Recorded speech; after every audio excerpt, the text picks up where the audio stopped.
ദേശാടകരാം കിളികളൊരിക്കൽ വിരുന്നു വന്നു നാട്ടിൽ. വിശന്നു വന്നവർ, ദാഹിക്കുന്നവർ തളർന്നിറങ്ങി നാട്ടിൽ. മധുരിക്കുന്ന പഴങ്ങൾ നൽകി മരങ്ങൾ അവരെ വിളിച്ചു. തണുത്ത കാറ്റിൽ ഇലകൾ മുക്കി ചില്ലകളവരെ വീശി. നാട്ടുകിളികളിൽ ചിലരിതു കണ്ട് കലപില കൂട്ടാനെത്തി.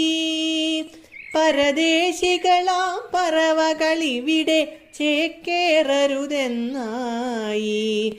തളർന്ന കിളികൾ ചിറകും വീശി പറന്നു പൊങ്ങാൻ നിൽക്കേ, മറ്റൊരു കൂട്ടം കിളികൾ സ്നേഹം പകർന്നു നൽകാനെത്തി. ദേശമതേതായാലും നമ്മൾ പറവകളെന്നതു നേര്. ദേശമതേതായാലും നമ്മൾ പറവകളെന്നതു നേര്. പറവകളെന്നതു നേര്. ദേശമതേതായാലും നമ്മൾ പറവകളെന്നതു നേര്. പറവകളെന്നതു നേര്.